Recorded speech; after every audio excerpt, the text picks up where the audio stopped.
This is New Scene 15 with Vera Kohler, Joel Nichols with the weather, and Jay Hyler with sports.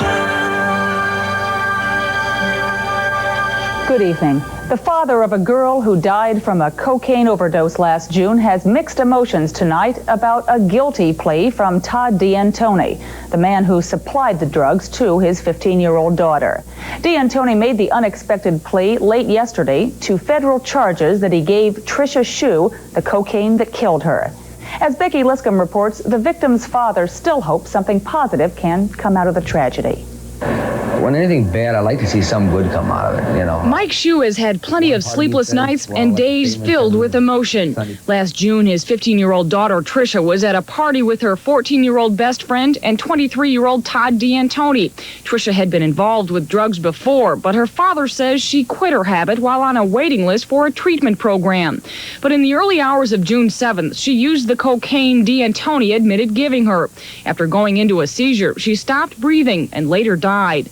Todd D'Antoni pleaded guilty Saturday to charges of supplying the drugs and conspiring to kill the 14-year-old witness. As part of the deal, D'Antoni will not face a life sentence. If he gets 10 years, 20 years, 40 years, first of all, it's not going to bring Tricia back. Second of all, I want us, if he can be rehabilitated, so his way of thinking and he can be productive, you know, in society, being a plus, I have no problems with that. I can handle that. Shue says he's gone over and over the events leading up to his daughter's death. In part, he blames the drug treatment system because it took as long as 3 months to cut through the red tape to get her admitted. Wait for what? For this? If another kid has the same problem, I hope to God they learn their lesson like we're supposed to learn ours. Shue also faults the court system that allowed Todd D'Antoni out on bail, where he got himself deeper and deeper in trouble. By the court system, allow him out on bail to perpetrate another crime to cover up his first crime, that was a no-no. Shue says he's trying to get his life back together, and when he feels he's ready, he may offer his support to other parents whose kids are into drugs. Todd D'Antoni remains in the Dane County Jail awaiting sentencing December 11th. His brother Dan and Richard Alice face federal charges for conspiring to kill a government witness in connection with this case. That trial is set for December 7th. Becky Liscombe, News Scene 15.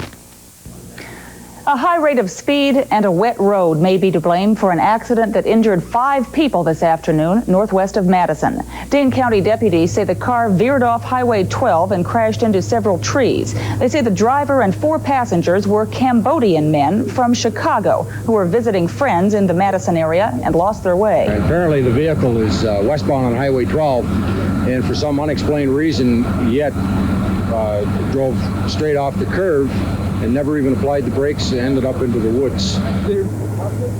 The driver, 32-year-old Sarun Soor, suffered the most serious injuries. He's in serious condition tonight at University Hospital. Authorities say it appears the car was traveling too fast for the wet road conditions. A head-on crash in Lafayette County this morning killed a Monroe woman. Deputies say 37-year-old Sharon King was a passenger in one of the cars that collided on Highway 11 between Shullsburg and Darlington. Authorities say several other people were injured in the crash. Well, the crowds were down and the problems for police were fewer last night on State Street as some 75,000 partygoers, many of them dressed in costume, turned out for the annual Halloween party. Police made 30 arrests, most of them for disorderly conduct. There was no drinking allowed on the streets this year. It was confined to 2 beer gardens. And with the 21-year-old drinking age in effect this time, those buying beer had to show ID. Police say the drinking rules and a cold, steady rain that dispersed the crowd around midnight kept the chaos to a minimum. As one official put it, compared to last year, this was a marshmallow. A brave little girl with a deadly digestive system defect since birth is recovering tonight from a quadruple organ transplant. Doctors at Children's Hospital in Pittsburgh gave 3-year-old Tabitha Foster a new liver, pancreas, stomach, and intestines. Jennifer McLogan reports. The surgery lasted 14 hours and 45 minutes. No one has ever lived following a quadruple organ transplant. Doctors said Tabitha Foster would die within weeks without the surgery. Tabitha was born with a fatal condition known as short gut syndrome, in which twisted intestines interfere with blood circulation. Dr. Thomas Starzl of the Children's Hospital of Pittsburgh, assisted by a team of surgeons, developed a multi-organ transplant technique in which Tabitha not only received a new liver, but a new pancreas, stomach, small intestine, and portions of a colon. Dr. Mark Rowe was part of the team. If you have a 100% chance of dying with a disease and you have some chance of living with a treatment, personally, I think that there isn't really a choice. Tabitha's parents say their 3-year-old daughter has never eaten solid food and has spent all but 2 months of her life in hospitals. Doctors say the next 72 hours are the most critical. Jennifer McLogan, NBC News, Pittsburgh. Former presidential aide Michael Deaver is in the hospital tonight. His lawyer says he's suffering from acute pain from kidney stones. Deaver is in the midst of a perjury trial, which was to resume this week. Still ahead on News Scene 15, reform in China turns another page with today's resignation of Deng Xiaoping. And Belleville is certainly the hot spot this weekend. On Saturday, it was a day for aliens. Today, evangelicals and other Christians turn out for Belleville's biggest event.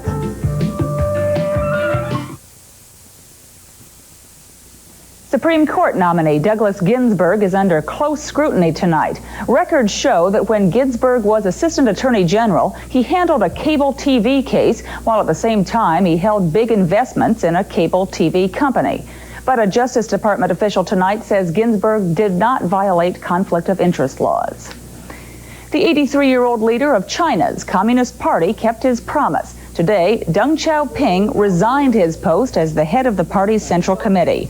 Deng is the first Chinese leader to resign of his own will, paving the way for a younger generation to take over to keep Deng's economic revolution alive. Here at home, opponents of a state lottery aren't giving up. They say they'll launch an advertising campaign this spring with the motto, "The lottery is for losers," to try to dissuade people from buying tickets. The bill setting the lottery in motion passed overwhelmingly in the state legislature last week, and now all that's left is for the governor to sign it. Administration Secretary James Clouser says Governor Thompson will pick the people he wants to run the lottery before Thanksgiving. Well, one of the biggest events in Belleville's history took place tonight. World-renowned gospel singer Merrill Womack performed to as many as 1,000 people at Belleville High School. The concert is the climax to a year-long anniversary celebration for the Grace United Methodist Church. The small church has served the Belleville community for 140 years. Womack, who was severely burned in a plane accident in 1961, uses his traumatic experience to help bring his religious message. But why would a world-famous spiritual performer come to a small town like Belleville? It doesn't make a difference to me whether I'm a small town or a large town. People are the same, and with the opportunity to come and to share what Christ means to me is what I want to do. It doesn't matter whether it's a little town or a big town. It doesn't matter at all. People came from as far as Illinois to hear Womack. Well, because we had advanced publicity on this sent to all the churches in the area. And I was very intrigued by the marvelous voice I understand he has, 4 octaves. And so I thought I'd stay over a couple hours and take in the concert. Organizers predicted tonight's concert would draw 1,600 people, which would make it the biggest event ever held in Belleville. A lot of things going on in Belleville. His story is really inspiring. I've read part of it, and it's really something. It's amazing. This turned out to be sort of a dreary afternoon. Yeah, our weather wasn't very inspiring. No. It's not going to be very inspiring right now. We've got some drizzle and fog out there already. I'll tell you what it looks like for tomorrow after this.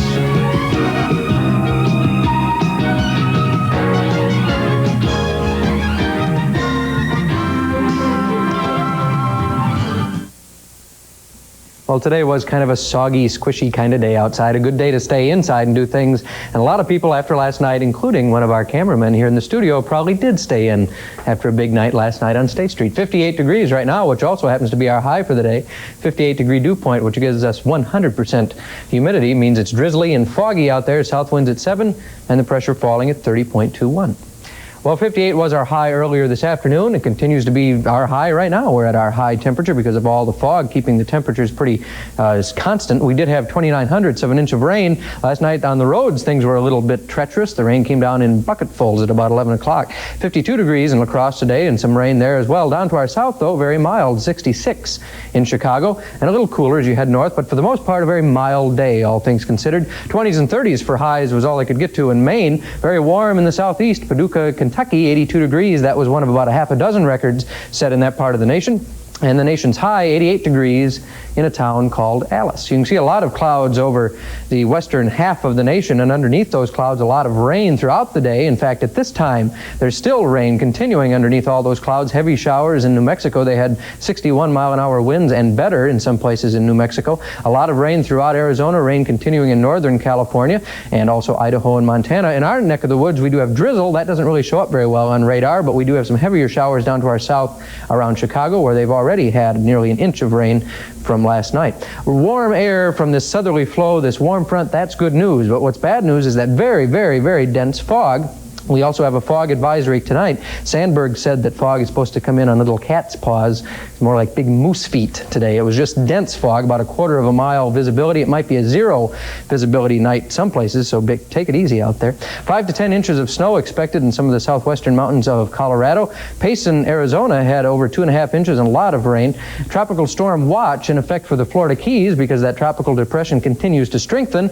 And Boise, well, I just felt like putting Boise on the count. No, I didn't. Actually, they've had 2 months, September and October, with absolutely no measurable precipitation. That's unusual. You can see there will be some measurable precipitation throughout the nation tomorrow, though, stretching all the way from the Rockies through the Middle Plains states, even in our neck of the woods. But once the fog burns off, things should get a little sunnier. Although Tuesday, Wednesday, and Thursday, look at that, a chance for rain and cooling from the balmy 60s to the chilly 40s.